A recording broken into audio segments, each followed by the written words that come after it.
کتاب چھوڑ دے، اس کو علم سیکھنے دے۔ چنانچہ امام اعظم ابو حنیفہ رحمۃ اللہ تعالی علیہ اسی وقت سے ہر مہینہ امام ابو یوسف کے گھر کا خرچ بھجوا دیا کرتے تھے۔ بتائیے کون ایسا استاد ہو؟ ہے کوئی ایسا استاد اس زمانے میں کہ بچوں کو پڑھائے بھی اور ان کے گھر کا خرچ بھی بھجوایا کرے؟ کوئی مثال اس زمانے میں ملے گی؟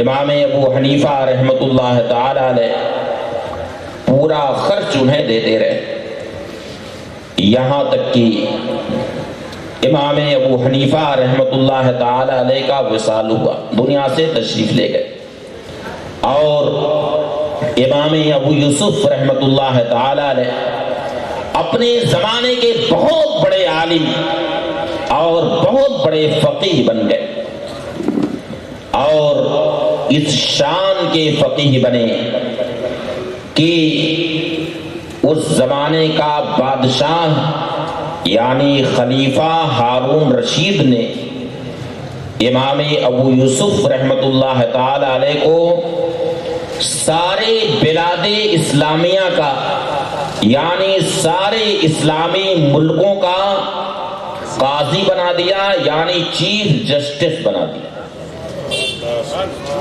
ایک ملک کا چیف جسٹس نہیں بلکہ ساری بلاد اسلامیہ کا انہیں قاضی بنا دیا۔ اسی لیے امام ابو یوسف رحمۃ اللہ تعالی علیہ کو قاضی شرق والغرب کہا جاتا ہے، یعنی ساری بلاد اسلامیہ، سارے ممالک اسلامیہ کا قاضی اور جج بنا دیا انہیں، اور صرف جج ہی نہیں بنایا بلکہ خلیفہ ہارون رشید امام ابو یوسف رحمۃ اللہ تعالی علیہ کو اپنے دسترخوان پر بیٹھا کر کے اپنے ساتھ شاہی کھانا انہیں کھلایا کرتا تھا، بلکہ جب تک امام ابو یوسف رحمۃ اللہ تعالی علیہ دسترخوان پر نہیں بیٹھ جاتے تھے، اس وقت تک خلیفہ ہارون رشید جو اپنے زمانے کا بادشاہ تھا وہ کھانا نہیں شروع کرتا تھا۔ ایک دن کا واقعہ تھا کہ دسترخوان لگا ہوا تھا، خلیفہ ہارون رشید جو سارے بلاد اسلامیہ کا بادشاہ ہے بیٹھا ہوا ہے، اور امام ابو یوسف رحمۃ اللہ تعالی علیہ بھی سامنے بیٹھے ہوئے ہیں۔ دیکھا کہ دسترخوان پر آج پستے کے تیل میں فالودہ رکھا ہوا۔ امام ابو یوسف رحمۃ اللہ تعالی علیہ نے خلیفہ ہارون رشید سے پوچھا، ما ھذا، یہ کیا ہے، کون سا کھانا ہے یہ؟ چونکہ وہ کھانا ایسا تھا کہ بادشاہوں کو بھی روزانہ وہ کھانا میسر نہیں ہوتا تھا، ورنہ اگر وہ کھانا روزانہ دسترخوان پر رہتا تو امام ابو یوسف رحمۃ اللہ تعالی علیہ کو پوچھنے کی ضرورت نہیں پڑتی۔ مگر آج جب ایک نیا کھانا دسترخوان پر دیکھا تو امام ابو یوسف رحمۃ اللہ تعالی علیہ نے خلیفہ ہارون رشید سے پوچھا کہ ما ھذا، یہ کیا ہے؟ امام وقت نے جب یہ سوال کیا تو خلیفہ ہارون رشید نے کہا، ھذا فالوزت بدہن الفستق، یعنی یہ فالودہ ہے جو پستے کے تیل میں تیار کیا گیا ہے۔ امام ابو یوسف رحمۃ اللہ تعالی علیہ نے جب یہ سنا فوراً آپ مسکرانے لگے، خوشی سے آپ کا چہرہ چمکنے لگا، آپ مسکرانے لگے۔ خلیفہ ہارون رشید نے پوچھا کہ مسکرانے کی آخر کیا وجہ ہے؟ کیونکہ آپ کی مسکراہٹ سے ایسا ظاہر ہو رہا تھا اس مسکراہٹ کے پیچھے کوئی سربستہ راز ہے، کوئی حکمت ہے۔ اسی راز کی وجہ سے امام ابو یوسف مسکرا رہے ہیں۔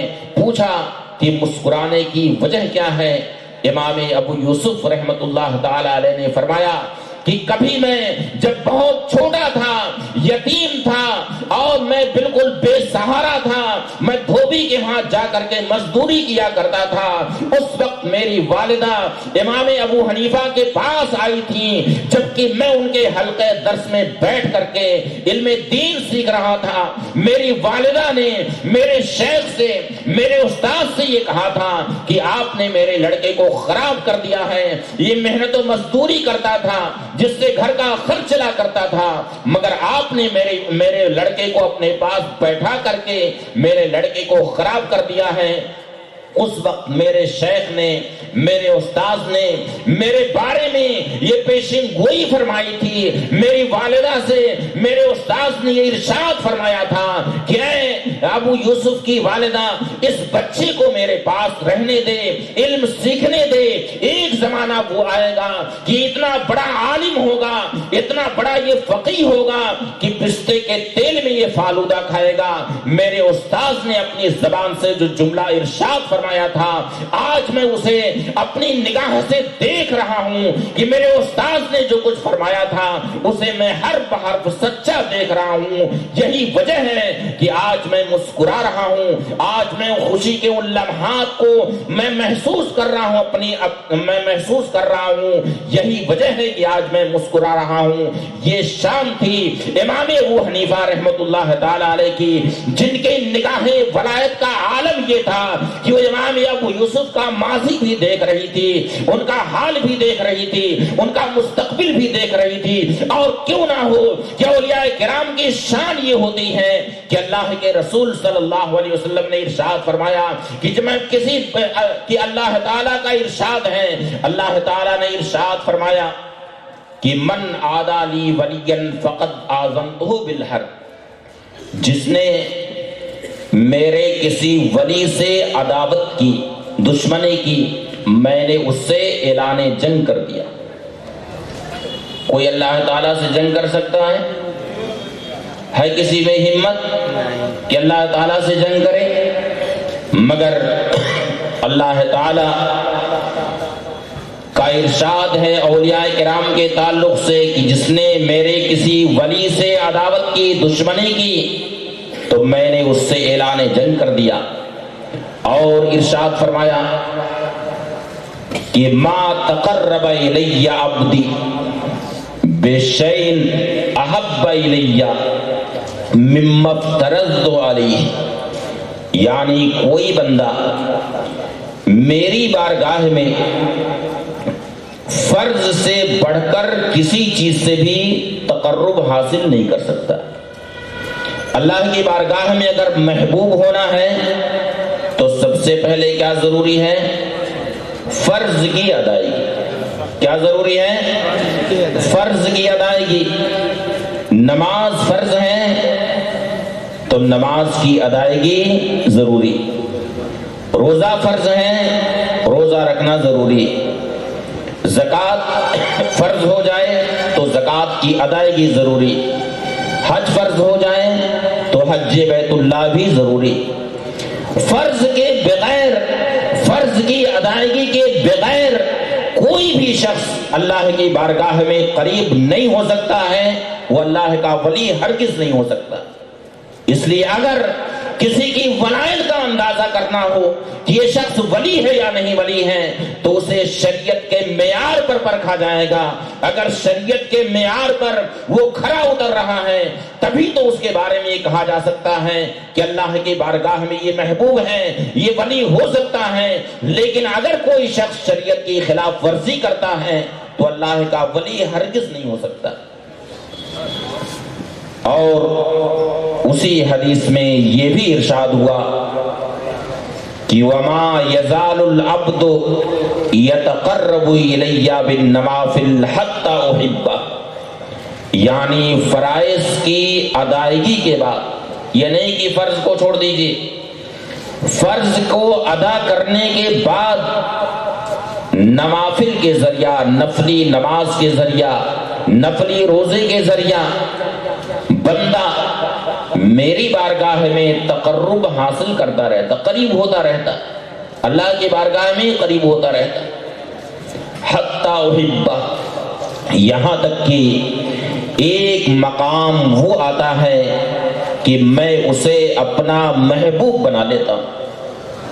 اللہ تعالیٰ اس بندے کو اپنا محبوب بنا لیتا ہے. اور جب وہ اللہ کی بارگاہ میں محبوب ہو گیا تو اب اس کی شان کا عالم یہ ہو گیا. اللہ تعالیٰ نے ارشاد فرمایا فَإِذَا أَحْبَبْتُهُ أَكُونُ سَمْعَهُ الَّذِي يَسْمَعُ بِهِ وَبَصَرَهُ الَّذِي يُبْصِرُ بِهِ وَيَدَهُ الَّتِي يَبْطِشُ بِهَا وَرِجْلَهُ الَّتِي يَمْشِي عَلَيْهَا. یعنی جب وہ بندہ میری بارگاہ میں محبوب ہو گیا اب میں اس کا وہ کان ہو جاتا ہوں جس سے وہ سنتا ہے, میں اس کی وہ آنکھ ہو جاتا ہوں جس سے وہ دیکھتا ہے, میں اس کا وہ ہاتھ ہو جاتا ہوں جس سے وہ پکڑتا ہے, میں اس کا وہ پاؤں ہو جاتا ہوں جس سے وہ چلا کرتا ہے. اور اس بندے کی وجاہت اور میری بارگاہ میں مقبولیت کا عالم یہ ہوگا کہ لئن سألنی لأوتینہ, یعنی وہ بندہ میری بارگاہ میں اگر کسی چیز کا سوال کرے گا, کسی چیز کی دعا کرے گا تو میں اس کی دعا ضرور قبول کروں گا اور اس کے سوال پر میں اسے ضرور عطا کروں گا. یہ شان اولیاء کرام کی ہوتی ہے کہ اولیاء کرام کی شان جب یہ ہو جاتی ہے کہ اللہ تعالیٰ کا ارشاد ہے کہ میں اس کا وہ کان ہو جاتا ہوں جس سے وہ سنتا ہے, میں اس کی وہ آنکھ ہو جاتا ہوں جس سے وہ دیکھتا ہے, میں اس کا وہ ہاتھ ہو جاتا ہوں جس سے وہ پکڑتا ہے, میں اس کا وہ پاؤں ہو جاتا ہوں جس سے وہ چلا کرتا ہے. میں پوچھتا یہ ہوں کہ اللہ تعالی جسمانی اعضاء سے, جسم و جسمانیات سے پاک, انسانی اعضاء سے اللہ تعالی پاک, مگر اس حدیث شریف میں ارشاد ہو رہا ہے کہ میں اس کا وہ کان ہو جاتا ہوں جس سے وہ سنتا ہے, میں اس کی وہ آنکھ ہو جاتا ہوں جس سے وہ دیکھتا ہے. مطلب یہ ہوا کہ وہ بندہ جب محبوبیت کے مقام پر فائز ہو گیا, اللہ کا ولی ہو گیا, اللہ کی بارگاہ میں مقرب ہو گیا, اب اس کی سماعت کا عالم یہ ہوگا کہ اس کے سامنے کچھ کہا جائے گا وہ بھی سنے گا, اور دور دراز جگہوں سے اگر کوئی اس کی بارگاہ میں پکارے گا, اسے بلائے گا تو اس کی پکار کو بھی سنے گا, اور اس کی نگاہ کا عالم یہ ہوگا کہ ماضی بھی دیکھے گا, مستقبل بھی دیکھے گا. یہی وجہ ہے کہ امام ابو حنیفہ رحمت اللہ تعالی علیہ نے اپنے شاگرد امام ابو یوسف کے بارے میں یہ فرما دیا کہ اس بچے کو رہنے دے, اس کو علم حاصل کرنے دو, اس لیے کہ ایک زمانہ وہ آئے گا کہ یہ بچہ پستے کے تیل میں فالودہ کھائے گا. اسی لیے کسی شاعر نے یہ کہا ہے, نہ پوچھ ان خرقہ پوشوں کی ارادت ہو تو دیکھ ان کو یدیں بیضا لیے بیٹھے ہیں اپنی آستینوں میں, تمنا درد دل کی ہو تو کر خدمت فقیروں کی, نہیں ملتا یہ گوہر بادشاہوں کے خزینے.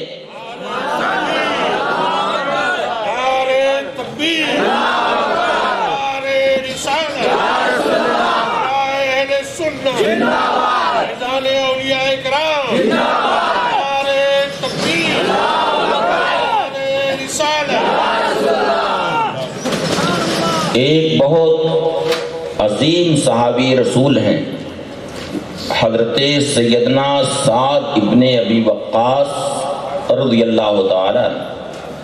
نام سنے ہیں کہ نہیں؟ بتائیے سنے ہیں کہ نہیں سنے ہیں؟ نہ سنے ہوں تو بتائیے نہیں سنے ہیں, اور جو سنے وہ ہاتھ اٹھائیں. حضرت سیدنا سعد ابن ابی وقاص رضی اللہ تعالی عنہ یہ عشرہ مبشرہ میں سے, کس میں سے ہیں؟ عشرہ مبشرہ. عشرہ مبشرہ بھی آپ لوگ نہیں سمجھتے ہوں گے کیا ہے یہ. نبی کریم صلی اللہ علیہ وسلم نے اپنی ظاہری حیات میں 10 صحابہ کرام کے بارے میں خوشخبری دے دی ہے کہ یہ لوگ جنتی ہیں. کتنے صحابہ کو؟ 10 صحابہ کرام. ارشاد فرمایا ابو بکر فی الجنہ, ابو بکر جنتی, عمر فی الجنہ, عمر جنتی, عثمان فی الجنہ, عثمان جنتی, علی فی الجنہ، علی جنتی. عبد الرحمن بن عوف فی الجنہ، عبد الرحمن بن عوف جنتی. سعد بن ابی وقاص فی الجنہ، سعد بن ابی وقاص جنتی. سعید بن زید فی الجنہ، سعید بن زید جنتی. طلحہ فی الجنہ، طلحہ جنتی. ابو عبیدہ بن الجراح فی الجنہ، ابو عبیدہ ابن الجراح جنتی. کتنے ہو گئے؟ گنے بھی نہیں آپ لوگ. بتائیں یہی شوق ہے آپ لوگوں کو تقریر سننے کا؟ کتنے ہو گئے؟ 10 کی تعداد پوری ہوئی. تو ان صحابہ کرام میں ایک نام ہے حضرت سعد ابن ابی وقاص رضی اللہ تعالی عنہ. حضرت سعد ابن ابی وقاص رضی اللہ تعالی عنہ فرماتے ہیں کہ فتح مکہ کے سال، فتح مکہ کب ہوئی ہے؟ بتائیے، آپ لوگ مسلمان ہیں، اسلامی تاریخ کا کوئی علم نہیں آپ لوگ. سن 8 ہجری میں مکہ مکرمہ فتح ہوا. کس ہجری میں؟ سن 8 ہجری. حضرت سعد ابن ابی وقاص رضی اللہ تعالی عنہ مکہ مکرمہ گئے اسی موقع پر، اور وہاں جا کر ایسے بیمار ہو گئے، طبیعت اتنی زیادہ خراب ہو گئی وہاں جا کر کے.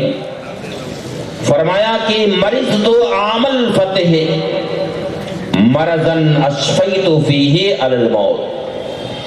فتح مکہ کے سال میں اس طرح سے وہاں بیمار پڑ گیا کہ مجھے اپنے بارے میں موت کا اندیشہ ہونے لگا. یہ اندیشہ ہونے لگا کہ اب میں بچوں گا نہیں، اسی میں میری موت ہو جائے گی. موت کا اندیشہ ہونے لگا. فرمایا فعادنی رسول اللہ صلی اللہ علیہ وسلم، نبی کریم صلی اللہ علیہ وسلم میری عیادت کرنے کے لیے تشریف لائے. عیادت کرنے والے کون؟ نبی کریم صلی اللہ علیہ وسلم. اور نبی کریم صلی اللہ علیہ وسلم جس کی عیادت کرنے کے لیے اس کے گھر تشریف لے جائیں وہ بندہ کتنا خوش نصیب ہوگا. فرمایا کہ نبی کریم صلی اللہ علیہ وسلم میری عیادت کے لیے تشریف لائے. میں نے عرض کیا یا رسول اللہ انا لی مالن کثیرا، یا رسول اللہ میرے پاس بہت مال، بہت ساری دولت میرے پاس. ولیسا یرثنی الا ابنتی، یا رسول اللہ میرے وارثین میں میرے پاس بس ایک میری بیٹی، بیٹی بس میری وارث. کوئی یہ کہہ سکتا، آپ لوگ تو خیر نہیں کہہ سکتے ہیں جب آپ لوگ یہی نہیں جانتے ہیں کہ امام اعظم ابو حنیفہ کون تھے، تو یہ کیا معلوم ہوگا آپ لوگوں کی حضرت سعد ابن ابی وقاص کے کتنے لڑکے تھے؟ یہ بھی نہیں آپ لوگوں کو معلوم ہوگا. لڑکے تھے ان کے، لیکن علم میراث کی ایک اصطلاح ہے ذوی الفروض کی اور اسباط کی. تو اسباط تو تھے مگر ذوی الفروض میں سے بس ان کی بیٹی تھی. فرمایا بارگاہ رسالت میں انہوں نے عرض کیا یا رسول اللہ میرے پاس بس میری بیٹی، وہی میری وارث. افا اوسی بے مالی کلہ، یا رسول اللہ کیا میں اپنے پورے مال و دولت کی وصیت، ساری جائیداد کی وصیت اپنی بیٹی کے لیے کر دوں؟ ظاہر ہے کہ وہ باپ جس کے پاس دولت کا خزانہ ہو تو اور اس کے پاس بس بیٹی ہو تو یہ نہ کرے گا کہ ساری جائیداد کس کے نام لکھ دے گا؟ بیٹی کی۔ کس کے نام لکھ دے گا؟ بیٹی کو دے دے گا۔ بارگاہ رسالت میں عرض کیا کہ یا رسول اللہ، کیا میں اپنے سارے مال کی وصیت اپنی بیٹے کے لیے کر دوں؟ نبی کریم صلی اللہ علیہ وسلم نے فرمایا نہیں، پورے مال کی وصیت بیٹی کے لیے مت کرو۔ پھر انہوں نے عرض کیا فَبِالثُّلُثَيْنِ یا رسول اللہ، یا رسول اللہ کیا اپنے مال کے 2/3 حصے کی وصیت اپنی بیٹی کے لیے کر دوں؟ کتنے کی؟ 2/3، یعنی 100 میں سے کتنا؟ 50۔ کتنا؟ 50۔ دیکھیے ہمارے ائمہ مساجد بیٹھے ان کو پتا بھی نہیں ہے کہ 2/3 100 میں کتنا ہوگا، بول رہے ہیں 50۔ 100 کو 3 حصوں میں تقسیم کرو تو ایک حصہ 1/3 کہلائے گا، تو 2/3 کتنا ہوگا 100 میں سے؟ 6 حصے۔ کتنا ہوگا؟ 6 حصے۔ اب بھی نہیں آپ لوگ بتا سکتے کتنا؟ 66 روپیہ کچھ پیسہ ہو۔ انہوں نے یعنی حضرت سعد ابن ابی وقاص نے نبی کریم صلی اللہ علیہ وسلم سے عرض کیا کیا میں اپنے مال کے 2/3 حصے کی وصیت اپنی بیٹی کے لیے کر دوں؟ نبی کریم صلی اللہ علیہ وسلم نے فرمایا نہیں۔ پھر عرض کیا فبالشطر، یا رسول اللہ کیا آدھے مال کی وصیت کر دوں؟ پھر اب 100 میں سے آدھا تو بتا ہی دیں گے کتنا ہوگا۔ کتنا ہوگا؟ 50۔ نبی کریم صلی اللہ علیہ وسلم نے فرمایا کہ نہیں۔ یہ آپ ٹارچ کیوں جلائے ہوئے ہیں چہرے پہ؟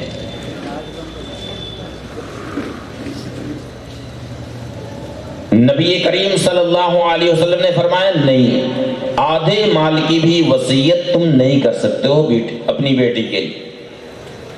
پھر انہوں نے پوچھا فَبِالثُّلُثِ یا رسول اللہ، یا رسول اللہ کیا 1/3 مال کی وصیت اپنی بیٹی کے لیے کر دوں؟ نبی کریم صلی اللہ علیہ وسلم نے فرمایا الثلث والثلث کثیر، یعنی ہاں 1/3 مال کی وصیت کر سکتے ہو مگر 1/3 مال بھی زیادہ۔ پھر نبی کریم صلی اللہ علیہ وسلم نے ارشاد فرمایا انکا ان تترکا اولیاءکا،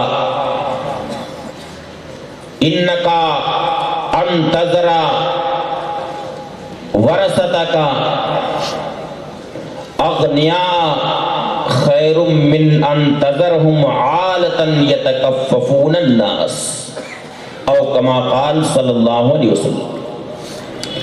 یعنی تم اپنے ورثہ کو مالدار بنا کر کے دنیا سے جاؤ، اپنے وارثین کو مالدار